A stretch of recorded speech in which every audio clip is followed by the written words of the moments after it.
नमस्कार दोस्तों, मैं हूं गौरव पाठक और आज हम स्टार्ट करेंगे एडवांस मैथ्स बेसिक से। एडवांस मैथ्स वैसे बहुत सारे स्टूडेंट्स के लिए एक बहुत वीक पॉइंट होता है, जिनको एडवांस मैथ्स सुन के ही डर लगता है। उन्हें लगता है पता है एडवांस मैथ्स क्या है, ऐसा कठिन चीज़ें हैं उसमें। तो आज हम एडवांस मैथ्स को एकदम बेसिक से यानी एकदम ABCD से स्टार्ट करेंगे।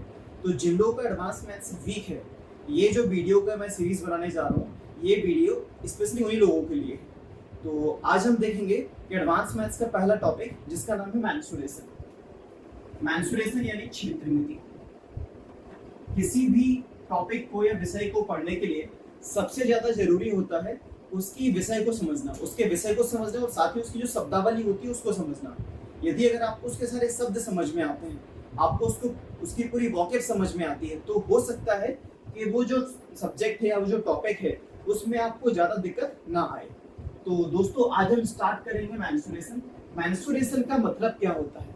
मेंसुरेशन का मतलब होता है दोस्तों मापन यानी मेजरमेंट। मेजरमेंट बेसिकली बहुत सारी अलग अलग आकृतियों का हो सकता है। हमें जो यहाँ पर पढ़ना है वो पढ़ना है 2D और 3D फिगर का। तो आज हम केवल 2D पढ़ेंगे, अगले टॉपिक में हम 3D के मापन को समझेंगे। तो मेंसुरेशन यानी मेजरमेंट, मेजरमेंट यानी मापन। मापन का मतलब क्या होता है? किसी भी चीज को मापना। अब मापने का मतलब ये है कि किसी भी चीज को अगर मापना है तो उसके लिए आपको उसकी इकाई पता होना आवश्यक है। जैसे फॉर एग्जांपल आपके पास 5 लीटर पानी है, तो आप उसको 5 के बाद क्या लगा रहे हैं? लीटर, जिससे आप उसकी क्वांटिटी को आइडेंटिफाई कर रहे हैं। ऐसे ही हम समझते हैं मेंसुरेशन की जो 2D फिगर है, इसमें हम दो आकृतियों को समझते हैं या दो अलग अलग इसमें शब्द आते हैं। पहला शब्द आता है परिमाप, परिमाप यानी पैरामीटर, और दूसरा शब्द आता है क्षेत्रफल, क्षेत्रफल यानी एरिया। तो दोस्तों आज हम समझते हैं कि परिमाप होता क्या है या क्षेत्रफल होता क्या है और इसको मापते कैसे हैं। तो पहले हम बात करते हैं कि परिमाप होता क्या है। तो जैसे फॉर एग्जांपल मैंने आपको यहाँ पर 3 आकृतियां बना रखी है। एक त्रिभुज ये है, एक त्रिभुज ये है, एक त्रिभुज ये है। तो पैरामीटर की अगर हम परिभाषा की बात करें यानी पैरामीटर के हम डेफिनेशन की बात करें, तो पैरामीटर की परिभाषा क्या होती है दोस्तों? Distance around the edge of the same, यानी जो भी आकृति है उस आकृति के आसपास की जो रेखाएं हैं या जो विमाएं हैं उनकी कुल लंबाई। जैसे फॉर एग्जांपल ये त्रिभुज है, तो इस त्रिभुज में इसकी लंबाई s है, इसकी लंबाई s है और इसकी लंबाई भी s है। तो इसका परिमाप क्या हो गया? s plus s plus s।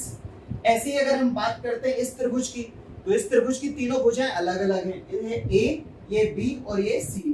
तो जब इसका परिमाप निकालेंगे तो इसका परिमाप क्या हो जाएगा? a प्लस बी प्लस सी। ऐसे ही फॉर एग्जाम्पल हम बात करते हैं इसके परिमाप की, इसके पैरामीटर की, तो L और L, B और B। तो L और L 2L और B और B 2B। तो इसका परिमाप क्या हो गया दोस्तों? 2L plus B। ये हमने समझा कि परिमाप क्या है। तो मुझे लगता है आपको परिमाप समझ में आ गया होगा। तो परिमाप का मतलब क्या है? सभी भुजाओं का योग, यानी कोई भी आकृति है उसकी सभी भुजाओं का योग क्या कहलाएगा? परिमाप, यानी distance around the edge of a shape. अब हम बात करते हैं क्षेत्रफल क्या होता है। दोस्तों जैसे हम यहाँ समझ सकते हैं कि क्षेत्रफल में इन जो भुजाएं हैं इनके जो अंदर का एरिया है, यानी ये जो अंदर वाली जगह है, इसे हम कहते हैं क्षेत्रफल। तो अगर क्षेत्रफल की परिभाषा की बात की जाती है तो the amount of space inside the shape, यानी जो भी आकृति है उसके अंदर का जो स्पेस है उसे हम क्या कहते हैं? क्षेत्रफल। फॉर एग्जाम्पल आपके पास एक किताब है, अगर आप उस किताब को एक मेज पर रखेंगे तो वो किताब जितनी जगह घेरेगी वो क्या कहलाएगा? उसका क्षेत्रफल। हम अपने हाथ को इस बोर्ड पर रखते हैं तो मेरा हाथ जितना भी एरिया कवर करेगा वो क्या कहलाएगा? मेरे हाथ का क्षेत्रफल। तो ये होता है क्षेत्रफल और ये होता है परिमाप। तो दोस्तों मेरे ख्याल से आप समझ गए होंगे क्या होता है परिमाप और क्या होता है क्षेत्रफल। अब हम देखते हैं कि परिमाप और क्षेत्रफल को मापते कैसे हैं, यानी इसके यूनिट्स क्या होती हैं। तो जितनी भी दो विमीय आकृतियां होती हैं उनकी बेसिक यूनिट्स की अगर हम बात करें तो वो क्या क्या हो सकती हैं वो हम समझते हैं दोस्तों।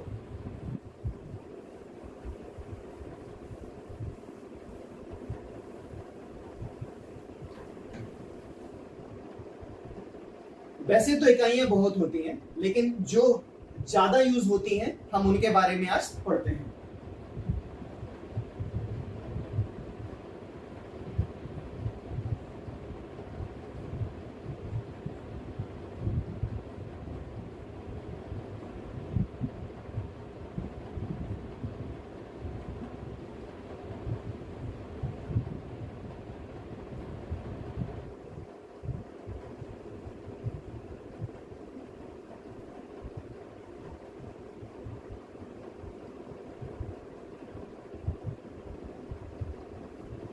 तो दोस्तों जो आपको समझ में आ रहा होगा, kilo, hecto, deca, metre, deci, centi और मिली, ये जो इकाइयां हैं ये सभी इकाइयां हैं परिमाप की। परिमाप यानी parameter.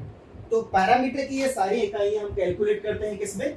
Kilo, hecto, deca, metre, deci, centi और मिली। अब ये इनका मतलब क्या है, कब किसका उपयोग करना है?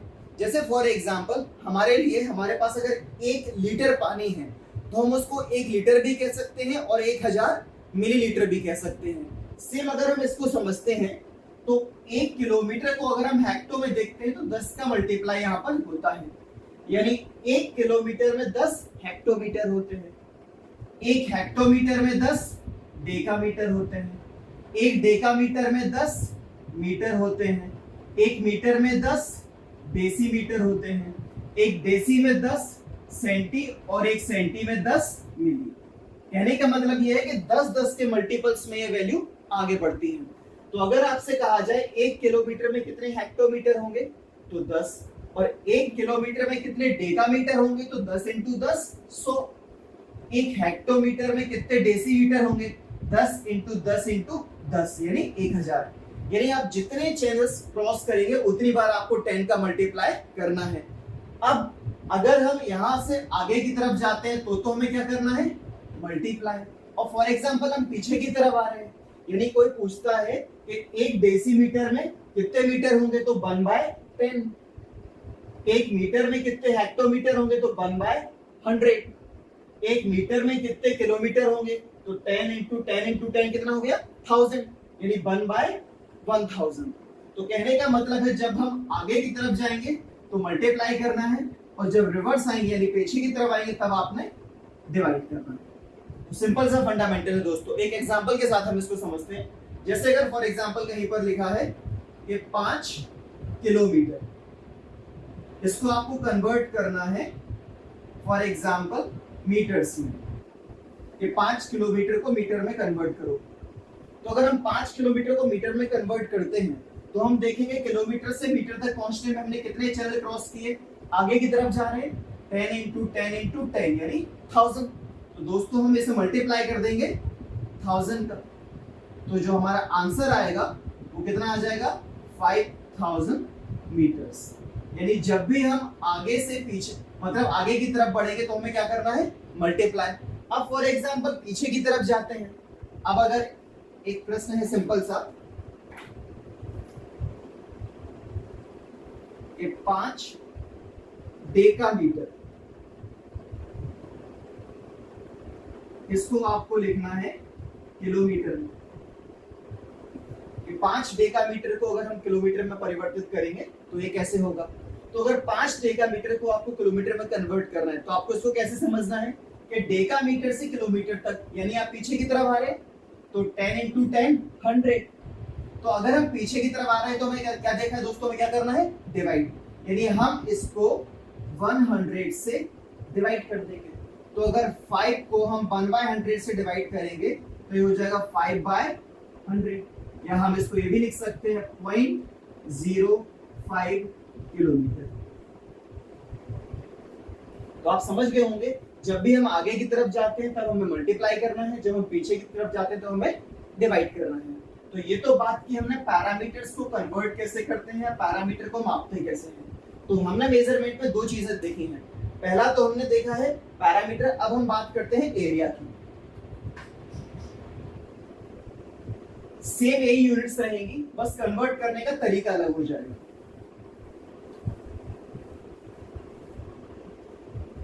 फॉर एग्जाम्पल आपके पास लिखा है 500 मीटर स्क्वायर। जब भी हम किसी यूनिट को एरिया में लिखते हैं तो हमेशा उसके मल्टीपल्स हो जाते हैं।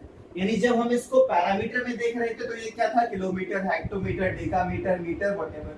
और जब हम इसको एरिया की यूनिट में कैलकुलेट करेंगे तो ये हो जाएगा किलोमीटर स्क्वायर, ये हेक्टोमीटर स्क्वायर, ये डेकामीटर स्क्वायर, ये मीटर स्क्वायर, ये डेसीमीटर स्क्वायर, ये सेंटीमीटर स्क्वायर और वो मिलीमीटर स्क्वायर। तो अगर आपके पास लिखा है 500 स्क्वायर मीटर, अब अगर आपसे कहा जाता है कि इस 500 स्क्वायर मीटर को आप बताओ ये कितने सेंटीमीटर स्क्वायर में होगा। यानी 500 मीटर स्क्वायर को आपको सेंटीमीटर स्क्वायर में चेंज करना है। तो दोस्तों आप ये समझो कि अगर 1 मीटर होता तो 1 मीटर में कितने सेंटीमीटर होते हैं? 100। 1 मीटर में कितने सेंटीमीटर हो रहे हैं? 10 × 10 100। लेकिन अब ये मीटर स्क्वायर है, तो मीटर स्क्वायर का मतलब क्या है? 1 मीटर में कितने जीरो हैं? सेंटीमीटर के कंपैरिजन में 2। अब मीटर का स्क्वायर होगा यानी 100 का स्क्वायर। इट मींस हम यहाँ पर क्या करेंगे, इसको आपने यहाँ पर देखा कितने जीरो थे? 2। अब ये एरिया है तो इसका स्क्वायर हो जाएगा, यानी 100 का स्क्वायर कितना हो गया? 10,000।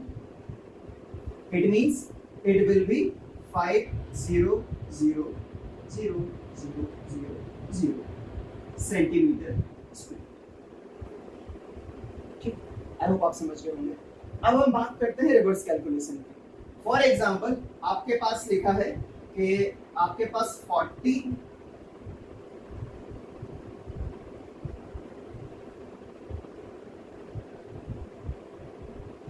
डेसीमीटर स्क्वायर जगह है, 40 डेसीमीटर स्क्वायर आपके पास जगह है।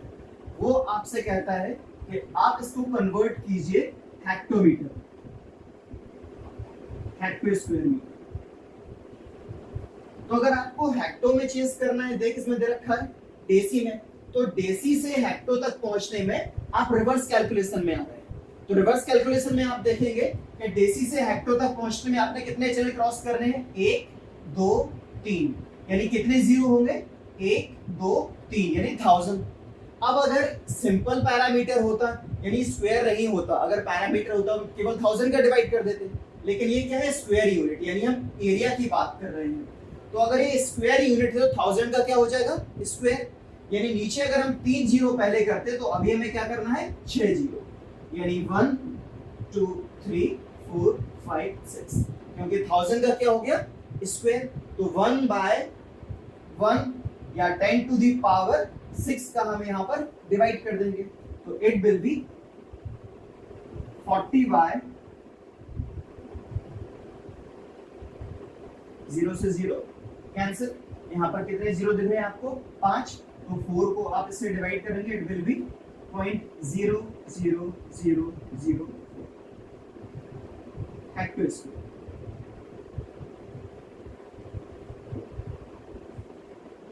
तो दोस्तों ये था मेंसुरेशन बेसिक का पहला टॉपिक या पहली यूनिट, जो हमने 6वीं से लेके 8वीं 9वीं तक पढ़ा है, या आपने आर डी शर्मा से पढ़ा है, या आपने किसी भी किताब से पढ़ा है। उस किताब से पढ़ने का जो तरीका है उस तरीके से ही हम इन वीडियो सीरीज को लेकर चलेंगे। यानी आप ये समझिए आज आपने 6वीं क्लास या 7वीं क्लास के सिलेबस को पढ़ा है। जिनको याद होगा तो याद कीजिए, 6वीं में पूछा जाता था इसको कन्वर्ट करना या इसको पूछना। तो ये सब चीजें हम बेसिक बचपन से स्टार्ट कर रहे हैं। तो आपको इस वीडियो सीरीज में बना रहना है, और इसके साथ ही आपको करना ये है, जो भी यहाँ पढ़ाया जाता है आपको एक बार उसको अपनी कॉपी पे ट्राई करके देखना है, तो आप बेसिक से इन सब चीजों को सीख पाएंगे। और अगर आपको लगता है इस वीडियो सीरीज के साथ आप किसी भी किताब को साथ में सॉल्व करना चाहते हैं, तो इसके पहले मैंने एक वीडियो बनाया था कि किन स्टूडेंट्स को किस किताब से पढ़ना चाहिए। दोस्तों हर किताब से पढ़ने का अपना एक अलग तरीका होता है, और हर व्यक्ति का अपना अलग अलग तरीका होता है। लेकिन बहुत सारे लोग, आपने सुना होगा बचपन में भी कई बार लोग कहते हैं कि 100 किताबें पढ़ने से अच्छा है एक ही किताब को 100 बार पढ़ना। लेकिन एक ही किताब को 100 बार पढ़ना तब अच्छा रहता है जब वो किताब उस लायक हो। फॉर एग्जाम्पल आप एक चुटकुला की बुक है जिसमें 10 पेज हैं, आप अगर उसी किताब को 100 बार पढ़ रहे हो तो उसके कोई मायने नहीं है। यानी किसी भी किताब को कितनी बार पढ़ना है इसका एक तरीका होता है। जैसे फॉर एग्जाम्पल आप किरण से पढ़ रहे हैं, या आप RS अग्रवाल से पढ़ रहे हैं, या आप अरिहंत की किसी किताब से पढ़ रहे हैं, तो किसी भी किताब को पढ़ने से पहले सबसे पहले ये समझिए कि वो किताब कितना समय मांगती है, यानी उस किताब के जो क्वेश्चंस हैं वो किस लेवल के हैं। अगर फॉर एग्जांपल उस किताब में 400-500 क्वेश्चन हैं, या आप SSC या बैंकिंग या किसी भी कॉम्पिटिटिव एग्जाम की तैयारी कर रहे हैं, तो उसमें पिछले कितने सालों के क्वेश्चन उसमें दे रखे हैं, तो ये समझना सबसे पहले बहुत जरूरी है। वो समझने के बाद आप उस किताब से पढ़ना स्टार्ट कीजिए। तो किसी भी किताब को मेरे ख्याल से कम 2 बार तो लगानी ही चाहिए। फर्स्ट ऑफ ऑल तो आप जब बेसिक पढ़ रहे हैं उसके साथ उस पूरी किताब को लगाइए। दूसरी बार आप टाइम के साथ लगाइए। टाइम के साथ कहने का मतलब ये है, फॉर एग्जांपल आपके पास लॉकडाउन में बहुत सारा समय है, तो आप ये कर सकते हैं कि आपने कोई भी इनिशियली 50 क्वेश्चन या 100 क्वेश्चन चुन लिए। अगर आप 50 क्वेश्चन चुनते हैं, 50 क्वेश्चन, तो 50 क्वेश्चंस के साथ आप 40 मिनट का एक समय स्टॉप वॉच में 40 मिनट का समय तय कर लीजिए। अब आप डिसाइड कर लीजिए कि आपको ये 50 क्वेश्चन 40 मिनट में ही लगाने हैं। अब इससे आपको फायदा क्या होगा? इससे फायदा आपको ये होगा कि जो सवाल आपसे बन रहे हैं वो तो आपसे स्पीड से बनने लगेंगे, और जो सवाल आपसे नहीं बन रहे हैं आप उन्हें छोड़ना सीख जाएंगे। क्योंकि हर परीक्षा को पास करने के लिए ये जानना बहुत जरूरी है क्या पढ़ना है, और ये भी जानना बहुत जरूरी है क्या नहीं पढ़ना है। जैसे एग्जाम में किसी भी सवाल को अटेम्प्ट करने से पहले आपको ये दोनों चीजें पता होनी चाहिए कि किस सवाल को हमें अटेम्प्ट करना है और किसको हमें स्किप करना है। तो सवाल स्किप करना अगर आपको सीखना है तो ये तरीका आपके लिए बहुत सही रहेगा। आप एक क्वेश्चन की लिस्ट बनाइए, या फॉर एग्जांपल एक किताब से क्वेश्चन लगाइए, उस किताब में आप डिसाइड कर लीजिए 50 क्वेश्चन मुझे लगाने हैं, और टाइम सेट कर लीजिए 30 मिनट 40 मिनट, अपनी जो भी आपका कैपेसिटी हो उसके अकॉर्डिंग। 40 मिनट मेरे ख्याल से सही है, तो 40 मिनट का आप ड्यूरेशन लगाइए और उन सवालों को लगाइए।